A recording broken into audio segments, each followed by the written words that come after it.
I had thought the worst thing in this loop was the repeated death, the feeling of being yanked back to 7 a.m. every time things finally reached their peak. But I was wrong. Nothing hurts more than standing in front of someone you know by heart, every glance, every gesture, every breath, only for them to look at you like a complete stranger. Vance stood in front of me, his eyes still sharp, still cold the way they had been the very first time I saw him. There was no trace of what had happened between us last night, no kiss, no embrace, no promises, only distance. "What are you talking about?" he asked, his voice dropping, clearly suspicious. I swallowed hard, trying to keep my voice steady even though I was shattering inside. "I know it sounds insane," I said, "but I can prove it. I did the same thing I'd done yesterday, counting down, waiting for the bicycle that nearly crashed into the girl behind him. When it happened exactly as I said, his eyes changed, just like before. From suspicion to wariness, then to something deeper, attention. But this time, there was no recognition, no finally someone else. Only a cold question. "What do you want from me?" That question stabbed straight through me, freezing me for a second, because I couldn't answer it simply. I couldn't say I wanted him, wanted what we had, wanted to pull him back to me, because for him, none of it had ever happened. "I want you to live," I said at last, and that was the truth, even if it wasn't the whole truth. He looked at me, eyes searching, as if trying to read whether I was lying. I knew what I had to do next because I had walked this path before. Only this time I carried the memories of two people while he carried none. I told him about the loop, about the death at 11:42, about the road behind the library. Just like last time, he didn't laugh at me. He just listened. But the difference was that this time he kept his distance, refusing to let himself get pulled in too fast. "If what you're saying is true," he said after a long silence, "why should I believe you?" I looked at him, and in that moment I realized I couldn't force him to believe me. I couldn't force him to feel what I had felt, because emotions can't be passed on like information, they have to be experienced. "You don't have to believe me," I said softly. "Just stay with me today." He frowned, clearly unhappy with the answer, but he didn't refuse outright. I knew it was my only chance. "If I stay," he said slowly, "what will you do?" The question stopped me cold. Last time everything had happened naturally, no plan, no clear goal, just two people trying to live one final day knowing death was coming. But this time I had to choose. I had to decide what I wanted from this day. I could try to break the loop, test different ways, take bigger risks. Or I could choose him again. The answer came faster than I expected. "I won't waste it," I said, eyes never leaving his. "Not like the times before." Vance looked at me for a long time, as if weighing his options. I could see the struggle in his eyes between walking away and staying, between keeping his distance and stepping into something uncertain. Finally, he let out a small, almost inaudible breath. "Okay," he said, and just that one word was enough to make my heart race again. We started over from the beginning, but this time I was no longer a passive observer. I actively pulled him into moments I knew could bring us closer, while at the same time trying not to force anything, not to recreate everything exactly as it had been before. Because I didn't want a copy. I wanted something real, even if it turned out different. We walked together across campus, talking, laughing, and little by little I watched his defensive shell begin to crack. Not as quickly as last time, but enough for me to know he was still the Vance I remembered, he just didn't remember yet. Afternoon came, and we sat on the grass behind the library again.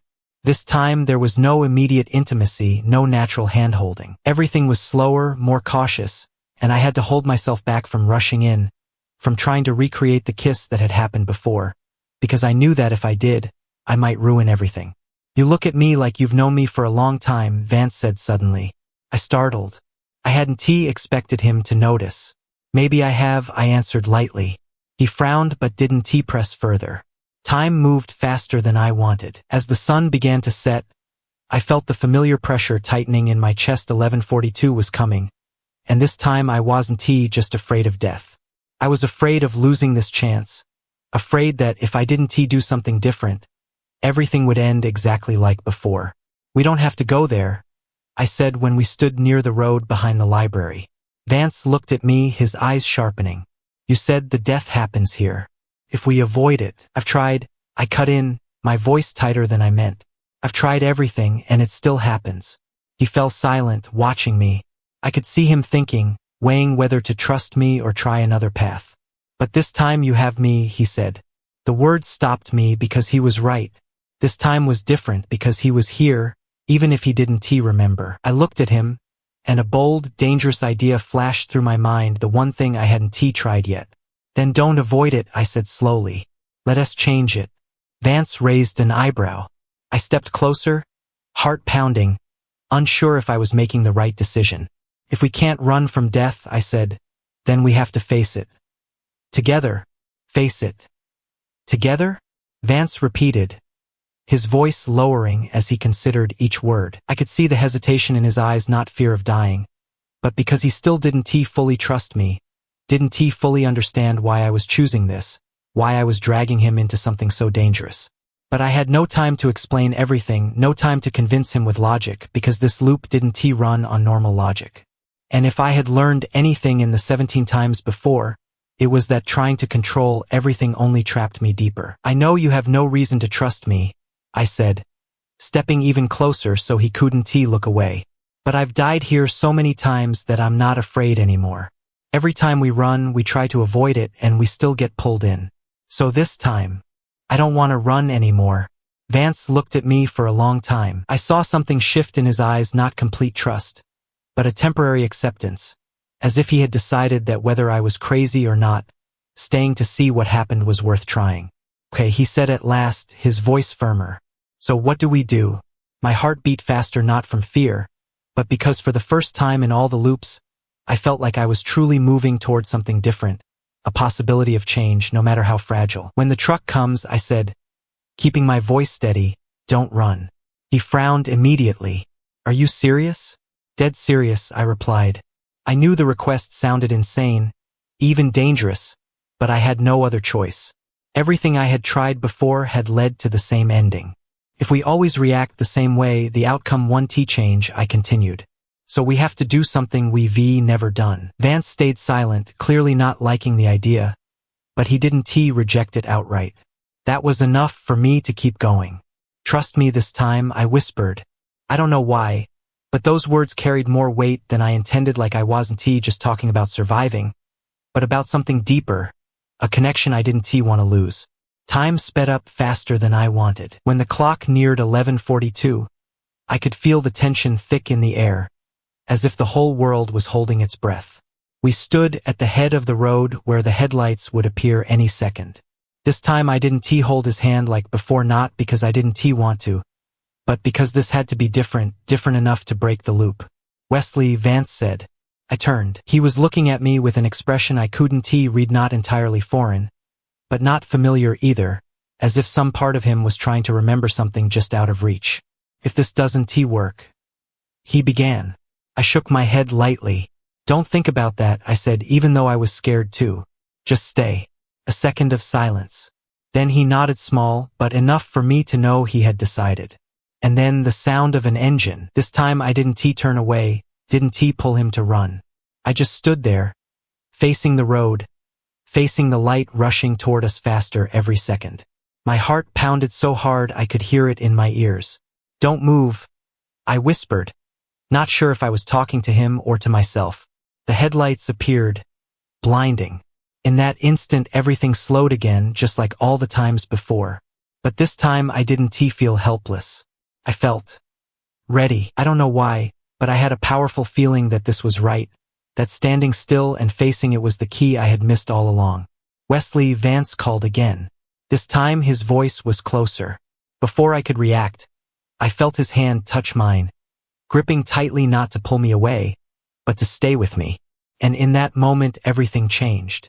There was no impact, no force tearing through our bodies, no darkness swallowing me whole, only light sweeping past, a strong gust of wind, and when I opened my eyes, the truck had gone by, missing us by just a few centimeters.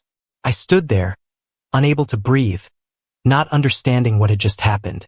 Slowly I turned to Vance and saw him staring at me, eyes wide with shock. What the... He started but didn't he finish because we both knew this had never happened before. I looked down at our joined hands and felt a strange warmth spread through my chest, not fear, but hope, something I had lost a long time ago. We're still alive, I said softly, almost disbelieving. Vance smiled a real smile, unguarded, without distance, and in that moment I felt like I had finally been pulled out of an endless nightmare. But then another thought hit me, fast and cold. Wait, I said, heart racing again. If we didn't die, I didn't need to finish the sentence. Vance understood. His expression shifted from joy to caution as he realized what I was thinking. We looked at each other without speaking, then both turned to the clock on my phone. 11:43. 1 second passed. Then another. Nothing happened. No darkness. No pullback to 7 a.m. Only the present. Real. Alive.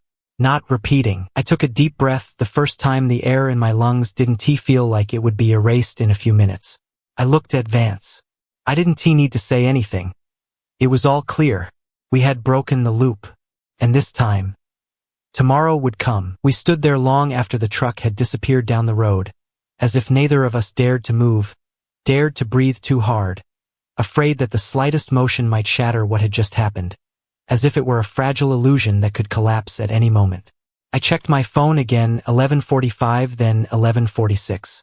Each minute passed slowly but surely, without any yank backward, without the invisible countdown in my head. For the first time since this all began, I no longer felt the pressure of time. Are we really out? Vance asked, his voice a little hoarse, as if he didn't quite believe his own words. I didn't answer right away, not because I didn't want to, but because I didn't know how to describe this feeling. Standing still in a moment without fearing it would vanish. I think.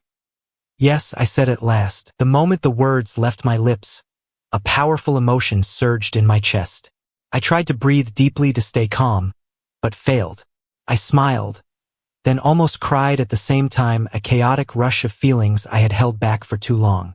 Before I could stop myself, I pulled Vance into a tight hug, squeezing until I could feel every beat of his heart. He wasn't surprised. He didn't push me away. He hugged me back just as fiercely, as if he needed it to a proof that it was all real, that we had survived. We did it, I whispered against his shoulder, my voice breaking. I didn't care if it sounded weak anymore, because I no longer had any reason to hide. Vance said nothing for a few seconds, but his arms tightened. When he spoke, his voice was low but clear. No, he said. You did it. I shook my head immediately and pulled back to look at him, my eyes still wet. No, I said. I tried 16 times before and failed every single one. If it wasn't for you. I stopped, not needing to finish because we both understood. Without him I wouldn't have chosen to stand still, wouldn't have dared to face death that way, and I would probably still be trapped in that endless loop alone. A light silence fell between us, but this time it wasn't heavy. It was peaceful in a way I had never known. I realized the thing that relieved me most wasn't escaping the loop, but that I was no longer alone. So, what now? Vance asked. The question stopped me, because all this time I had only focused on getting out. I had never thought about what would come after. Tomorrow. A real tomorrow. Not repeating. No memories erased. I looked at him, and a different feeling crept in, not fear, but worry, because there was one thing I hadn't dared face yet. You. I began, then paused, unsure how to say it. You don't remember, right? Vance looked at me, his eyes softening. He shook his head gently. No, he said. I don't remember what you said happened before. My heart tightened. Even though I had known it was coming, hearing him say it still made it feel heavier, more real. But, he continued, and I looked up. I feel like I should. I stared at him, confused. He frowned slightly, as if searching for the right words. When you talk to me, he said slowly, when you look at me, there is something familiar, like I've been here before with you. A small spark of hope flickered inside me, not enough to erase the fear, but enough to hold on to. Maybe. Your body remembers, I said, half joking, half serious. Deep down, I wanted to believe something inside him had kept fragments of what we had shared. Vance smiled softly, no distance this time. He stepped closer until I could feel his breath. So, we start over? He asked. The question was both simple and incredibly complicated. I couldn't answer right away, because for me this wasn't a beginning, it was a continuation. For him, it was the first time. I looked at him for a long moment, memorizing every detail not because I was afraid of forgetting, but because I wanted to make sure this time it was real, that tomorrow wouldn't erase him from my life. No, I said at last. He frowned, surprised, but before he could ask, I stepped closer and placed my hand on his cheek the way he had once done to me. We're not starting over, I whispered. We're continuing. Vance looked at me, and in that moment I saw his eyes change not because he remembered, but because he chose to believe, chose to step into something he didn't fully understand but still wanted to try. Then, let us continue, he said. He leaned toward me. The distance between us disappeared once more. But this time there was no rush. No fear of time running out, only the present, stretching out, real and warm. And when his lips met mine, I stopped thinking about the loop, about death, or about tomorrow. I only knew I was here, with him, in a day that would not repeat. And this time we had an entire future ahead of us. That night didn't end right after the kiss, even though part of me wanted to freeze it there, to keep that perfect moment and never face anything after. But reality was no longer a loop, which meant we had to keep going, had to keep living, had to face the ordinary things that had never seemed scary before, like tomorrow. We left the road behind the library, unhurried, hands still linked like a new habit that somehow felt ancient. The campus was almost empty now, with only a few streetlights and the soft wind rustling through the trees. Do you want to head back yet? Vance asked, but his voice didn't really want to end the night. I shook my head immediately. Not yet. He smiled lightly, as if he had known I would say that. We walked along the small path toward the dorms, but neither of us mentioned separating. Neither suggested going to our own rooms. It was as if we both understood that if we parted now, everything might suddenly feel too real, too fast, and we weren't ready for that yet. How long have you been through this? Vance asked after a while of silence. He was asking about the loop, about all the days I had lived alone before I found him. I let out a soft breath, eyes on the ground. I'm not sure exactly, I said. At least 17 times that I remember, but it could be more. There are gaps. I'm not sure I remember everything. Vance didn't reply right away, but his hand squeezed mine a little tighter, an unconscious reflex. I realized that even though he hadn't lived those days, he could still feel their weight through me. It sounds lonely, he said quietly. Just those two words were enough to make my throat tighten, because that was exactly the feeling I had tried not to think about all this time. Yeah, I answered, voice small. But not anymore. I turned to look at him as I said it, and he looked back, eyes steady, no hesitation. In that moment I knew I had spoken the truth, no matter what the future held. No matter what tomorrow brought, I was no longer alone. We stopped in front of my dorm building, but neither of us went inside. Neither let go of the other's hand. The silence between us now carried a different meaning, not an ending, but a threshold, a point where we had to decide how to move forward. Wesley, Vance said. I looked at him, waiting. Tomorrow. Will you still find me? The question was simple, but it made my heart clench, not because I didn't know the answer, but because I realized that this time I no longer had the advantage of repeating memories, no infinite chances to fix mistakes. Everything would only happen once. I will, I said, more certain than ever. And this time I won't have to convince you that we've already met. Vance smiled a small but warm smile and stepped a little closer, close enough for me to feel his presence without touching. Good, he said, because I want to see you again too. No grand promises were made, no dramatic words.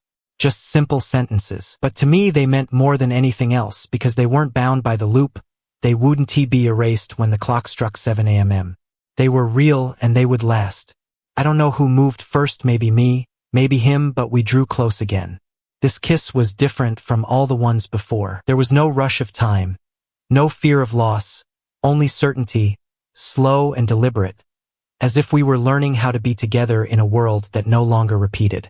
When we pulled apart, I didn't want to let him go, but I knew we had to, not because it was over, but because we were beginning something new, something no longer confined to a single day.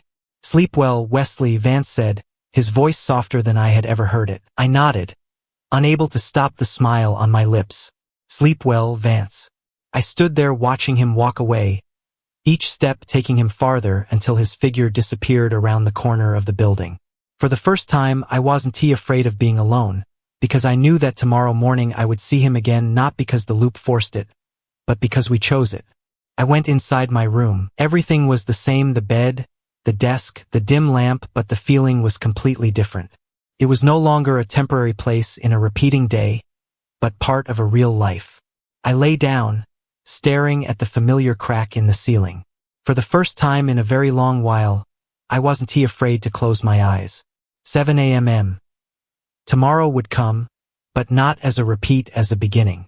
And as I drifted into sleep, the last thought in my head wasn't fear. It was the image of Vance, his eyes, his smile, and the feeling of his hand in mine, something I would never want to forget.